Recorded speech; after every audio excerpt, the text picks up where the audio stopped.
2 horas e 36 minutos, seguimos aqui com o Jornal Jovem Pan, que você pode acompanhar também em vídeo, acesse o YouTube, o Facebook da Jovem Pan News, o Panflix com o aplicativo da Pan, e vamos falar agora sobre a CPI da Covid. Nós estamos em contato com a Amanda Klein, comentarista aqui da Pan. Amanda, boa tarde. Oi, Denise, boa tarde aos ouvintes, telespectadores da Jovem Pan. Bom, Amanda, a CPI da Covid marcou para o dia 19 de outubro a apresentação do relatório final e para o dia 20 a votação do documento. E a gente vê que agora ela tem várias outras frentes de investigação. Nós estamos vendo operações policiais, inclusive, para permitir a obtenção de mais documentação, especialmente da Precisa Medicamentos. Nós temos esse último caso da Prevent Senior. O que você espera desse relatório da CPI, que muita gente, desde o início, fala que já está com as cartas marcadas, né? Porque o núcleo aí de comando da CPI seria contra o presidente Bolsonaro.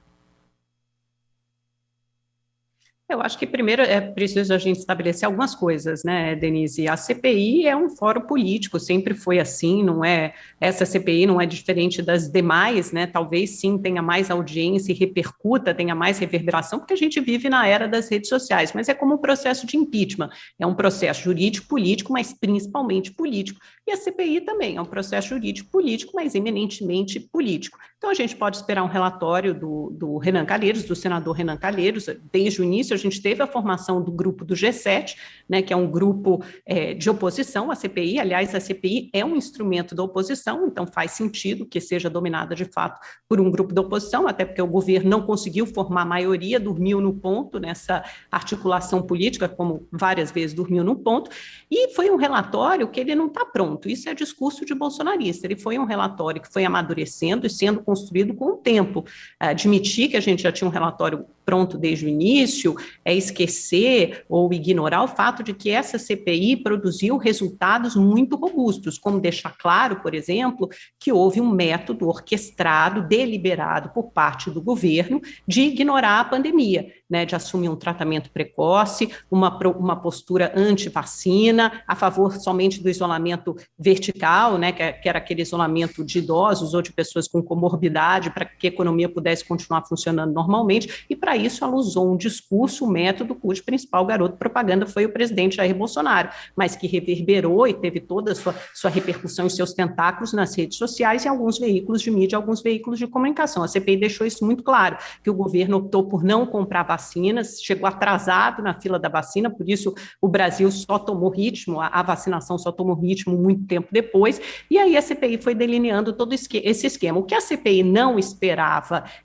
se debruçar ou né, chegar fosse algum esquema de corrupção, e aí isso ficou claro com a tentativa tanto da Davat na compra daquelas inexistentes 400 milhões de doses da vacina AstraZeneca, como principalmente também no caso da tentativa de compra da Covaxin, a vacina indiana, que foi suspensa depois. Então a gente pode esperar um relatório no dia 19 para ser votado no dia 20, que traga algumas responsabilidades sobre o ex-ministro da Saúde, Eduardo Pazuello, por exemplo, e principalmente sobre o presidente Jair Bolsonaro, que, segundo os senadores, segundo o relator Renan Calheiros, incorreu tanto em crimes de responsabilidade como em crimes comuns, ou seja, crimes que são passíveis, né, de serem averiguados, investigados, tanto pela Procuradoria-Geral da República como um processo de impeachment que tem início na Câmara dos Deputados, embora a gente veja tanto uma alternativa como a outra como muito difícil nesse momento. Mas a gente viu que foi aumentando muito o número de investigados da CPI, né? Nós tivemos até ameaças de prisão, dos depoentes chegou a ter a prisão decretada, foi muito rápido, mas a gente teve vários embates relacionados a essa questão da aquisição de vacina. Isso não estava no radar da CPI. No começo, eles queriam averiguar mais o procedimento do governo, a demora nas negociações com a Pfizer, por exemplo, alguns empecilhos que foram colocados de início com relação à Coronavac, que continuaram embates depois também. Agora, Amanda, em relação especificamente à atuação do presidente Bolsonaro e de um grupo de empresários e mesmo médicos que defendiam aquele tratamento precoce, eu acho que há um certo descaso com relação ao resultado que possa sair da CPI, porque a gente viu o presidente Bolsonaro, por exemplo, defendendo esse posicionamento, inclusive na Assembleia da ONU. Nós tivemos ontem o empresário Hang também reafirmando a posição dele, assim como o depoente de hoje, não é? E nós temos vários médicos que ainda ainda defendem essa posição, contrariando o que é da OMS, a recomendação da OMS, né, o que é dominante hoje no mundo quanto à não eficácia desses medicamentos e possíveis efeitos colaterais. Então, tem uma contradição que entra no âmbito da saúde e da ciência, que a gente não sabe exatamente como é que vai ser tratada na área jurídica. Né? Esse é um grande ponto a ser colocado, qual vai ser a responsabilidade ou não, e aí tem a questão específica da Prevent Senior, que insistiu nesse tratamento, não é? E que pode ter tido consequências mais sérias. Então, é difícil saber qual que vai ser a leitura do ponto de vista jurídico em relação a isso, não é? Eu acho que esse caso que você trouxe da Prevent Senior, Denise, ele é muito pedagógico, elucidativo, porque ele já começa a ter desdobramentos na esfera jurídica e criminal. Por exemplo, a gente tem a investigação do Ministério Público Estadual de São Paulo, eles montaram uma força-tarefa, tem 8 promotores, então, que vão se debruçar agora sobre essas evidências, sobre essas provas, e chegarão à conclusão se, de fato, a Prevent Senior cometeu ali uma série de crimes contra a saúde, que precisam ser definidos e especificados. Aí você também tem a Agência Nacional de Saúde Suplementar, que começa a se posicionar, e, naturalmente, os conselhos de medicina, que, aliás, já deviam ter se posicionado, ainda não fizeram isso, mas vão ser chamados a tomar uma posição também, o Conselho Regional de Medicina de São Paulo e também o Conselho Federal de Medicina. Então, é interessante porque a CPI começa a provocar as outras peças do tabuleiro, da engrenagem, principalmente no aspecto legal, que ainda não haviam sido acionadas, não haviam sido movimentadas, mas a partir desse relatório da CPI, e eu acho que talvez esse seja o grande legado da CPI, não só de mostrar, de divulgar como foi o modo de combate à pandemia do governo Bolsonaro, que notadamente foi um modo anticientífico, né, que deu as costas para a ciência, como também como outros operadores de saúde, no caso a Prevent Senior, lucraram com isso. Né, porque eles deixavam de ocupar leitos de UTI, eles davam aqueles cuidados paliativos para quem eles achavam que não poderiam sobreviver, são acusados de terem manipulado ali resultados com o estudo da cloroquina para dar algum respaldo científico para o governo. É interessante até porque com esse depoimento de hoje do empresário Otávio Facuri, você começa a fechar um círculo, né, de como funcionavam as coisas. Então você vê que todos os bolsonaristas têm o mesmo modus operandi, eles são contra a vacina, a favor do tratamento precoce, contra o que eles chamam de lockdown, que na verdade é uma restrição de circulação, a gente nunca teve lockdown, levando em conta a essência, né, da palavra, do termo no Brasil, então eles são sempre favoráveis e contrários a determinadas coisas. Aí você tem os empresários como Otávio Facuri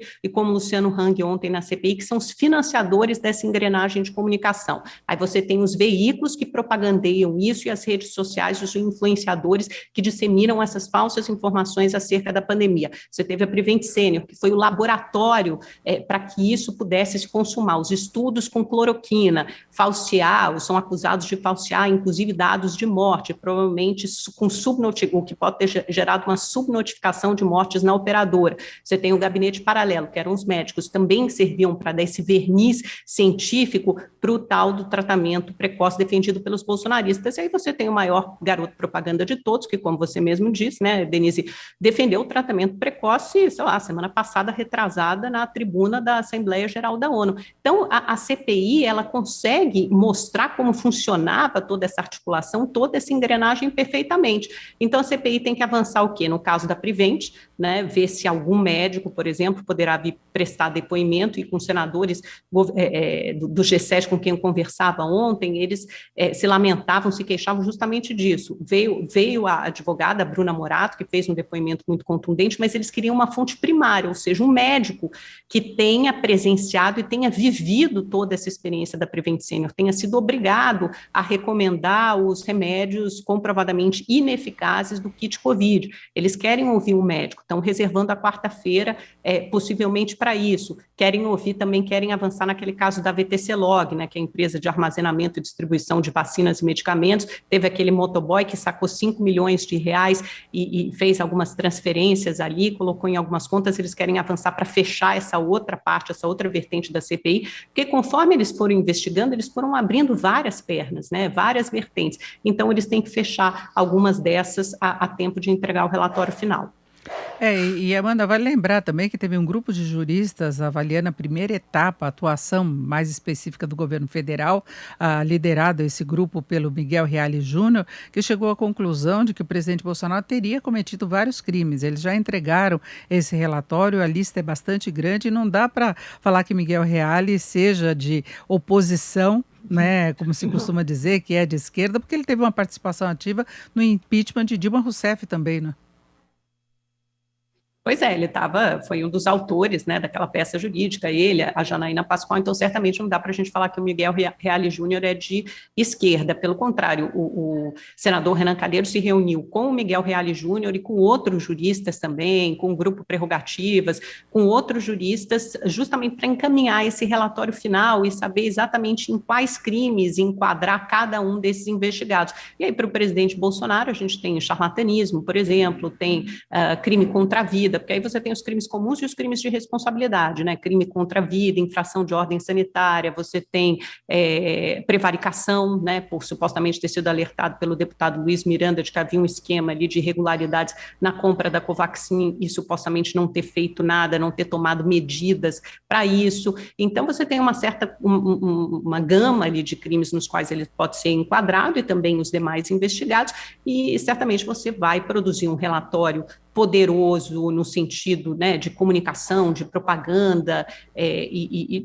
para fechar mesmo esses meses de CPI, que foram muito produtivos, né, eu repito, foram muito produtivos, e principalmente para a posteridade, eu acho que você vai conseguir olhar para trás na história do Brasil e saber exatamente o que se deu, o que se passou nesse período, mas não sei se consequências práticas, né, pelo menos no que diz respeito ao presidente Bolsonaro, dificilmente você terá uma consequência prática, né, alguém que dê andamento a essas investigações. Talvez para a posteridade e talvez em relação a outros Sim. atores que participaram aí também no combate à pandemia. E agora o Zé Maria Trindade também está junto com a gente, direto de Brasília. Zé Maria, boa tarde. Eu já te coloco na nossa conversa. A gente estava falando desse relatório que deve ser apresentado agora em outubro, o relatório final da CPI. O senador Omar Aziz já marcou a data, né? A votação vai ser no dia 20 de outubro e depois vai ser encaminhada à PGR. Zé Maria, você vê alguma possibilidade de esse relatório seguir adiante ou o PGR sendo em cima?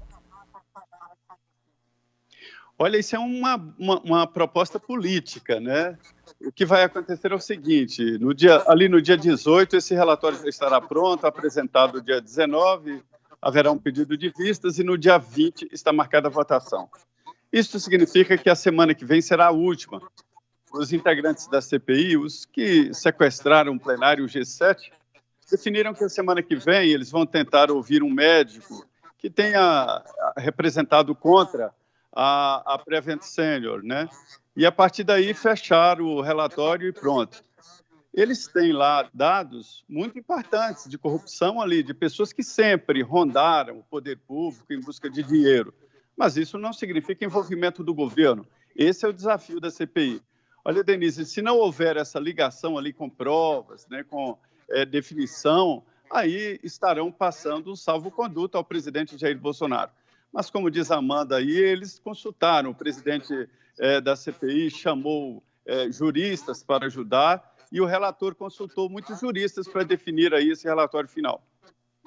Agora, aí o encaminhamento seria para o Supremo Tribunal Federal e, de novo, nós teríamos um embate aí entre os poderes, porque muito provavelmente é certo que o relatório vai trazer denúncias contra o presidente Bolsonaro por procedimentos, aquela questão também de recomendar o kit Covid, que ele continua recomendando, né, Zé Maria? E todos esses procedimentos que, na avaliação da CPI, vão contra o que a ciência determina atualmente, né? Uma CPI ela tem muito mais agilidade e até poderes do que a polícia, né? Então é daí essa produção de documentos, de convocação, rapidez, convoca para amanhã e tal. Então a CPI reuniu muita quebra de sigilo, muito documento importante. Só que a CPI não tem poder de denunciar. O pedido de indiciamento será entregue à Procuradoria-Geral da República, porque envolvem pessoas que têm foro privilegiado.